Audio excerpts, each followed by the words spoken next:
Olá, seja bem-vindo e bem-vinda.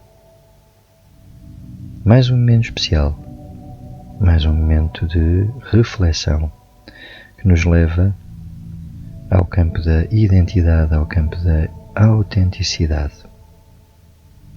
E através de um conto tibetano, a raposa que pretendia ser rainha é o nome do conto, que traz muita informação sobre o que acabei de dizer, a autenticidade, sobre a questão da identidade e sobre a questão também do ego. Vamos saber então o que é que encerra esta história.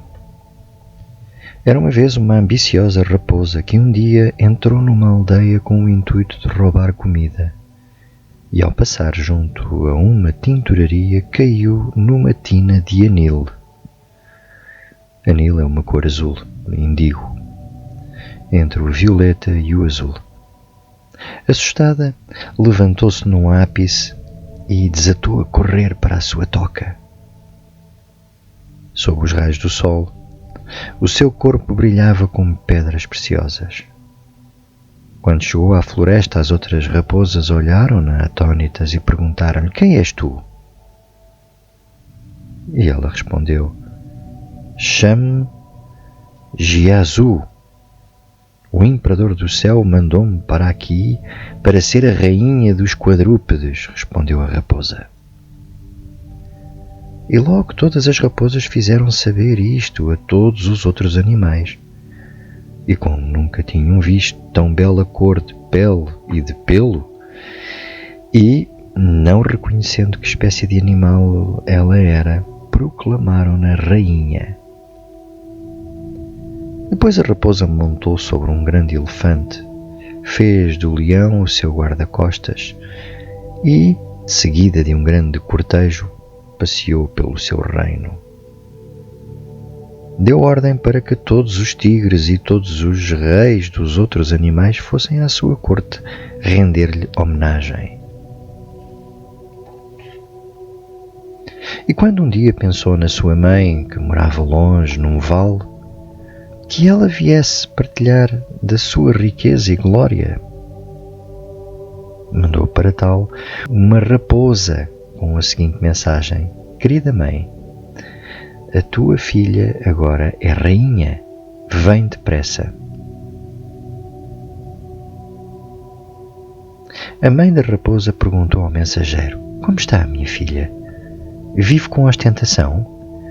E o mensageiro respondeu: "Vive rodeada de luxo, com grandes pompas e esplendor. Na sua corte está rodeada pelo leão, o tigre, o elefante e, mais ao longe, por todas as raposas. Temos de fazer tudo o que ela quer. E muitas vezes tem mau gênio, injuria e lança olhares furiosos aos seus súbditos." Ao ouvir isto, a mãe raposa não ficou nada satisfeita e disse: Ela não devia comportar-se assim. Diz-lhe que não vou." Perante esta recusa, o mensageiro não pôde cumprir totalmente a sua missão, mas ficou a saber que a sua rainha era uma raposa. Quando regressou a casa, disse imediatamente para as outras raposas: "Basta de cerimónias, esta rainha não é senão uma raposa como nós. Sei-o porque vi a sua mãe. Ela é exatamente como vocês e eu." Estas notícias rapidamente se espalharam e todos ficaram indignados, mas queriam ter a certeza se a rainha era ou não uma raposa, e uma delas sugeriu: "Que todas as raposas regoguem. Se ela for mesmo raposa, quando nos ouvir automaticamente responderá." Regogar é o som característico da espécie. Concordando com tal plano, todas as raposas levantaram as suas vozes em coro. A então chamada rainha andava na altura passeando sentada no seu elefante, e quando ouviu as suas semelhantes não pôde deixar, ela também, de soltar um longo regogo. O elefante, ao ouvi-la, imediatamente percebeu quem ela era e disse furioso: sua impostora, tu és uma raposa? Como te atreves a montar no meu dorso? E, com um gesto, o elefante fez cair a pretensiosa raposa por terra e esmagou com as suas patas aquela que os havia tiranizado. Muito bem. E chegamos ao fim deste conto tibetano, que acaba aqui de uma forma dramática, mas que nos diz muito sobre o nosso comportamento. Muitos de nós, no fundo, vivemos um pouco como esta raposa. Muitas pessoas têm um ego enorme, enorme demais, e vivem à sombra dos seus estatutos, dos seus cargos, das coisas que têm, das coisas materiais, das suas profissões, enfim.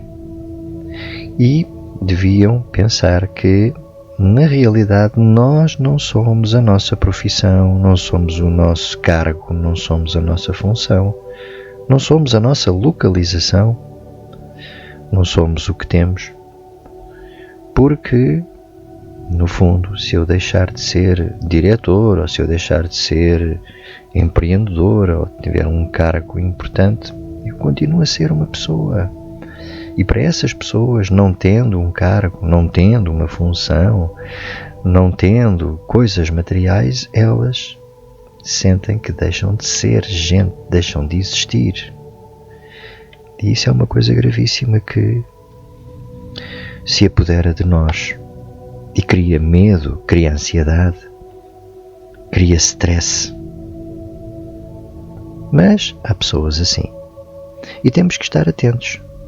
Temos que estar atentos a escolher as nossas companhias, os nossos parceiros, porque devemos afastar-nos deste tipo de pessoas que vivem demasiadamente a sua função, o seu cargo, a sua profissão, e representam um outro papel. Portanto, acabam por não ser autênticos e por nem saber sobre a sua identidade.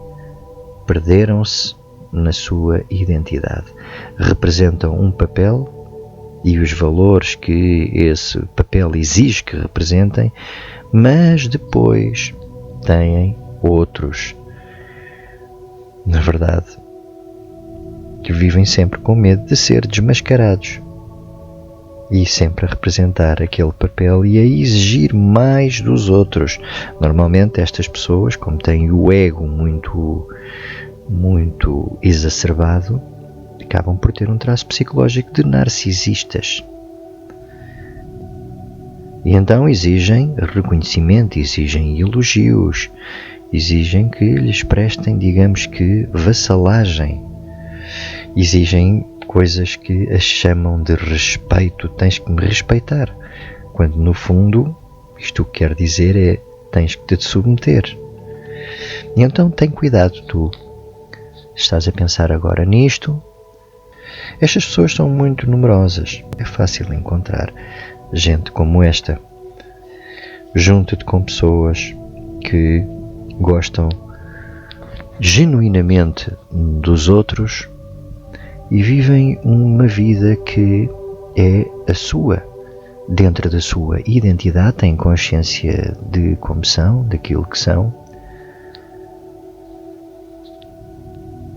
e vivem também com autenticidade, aquilo que são dentro de casa, são fora de casa e não representam papéis assim tão distantes uns dos outros. E então, fica bem e até breve.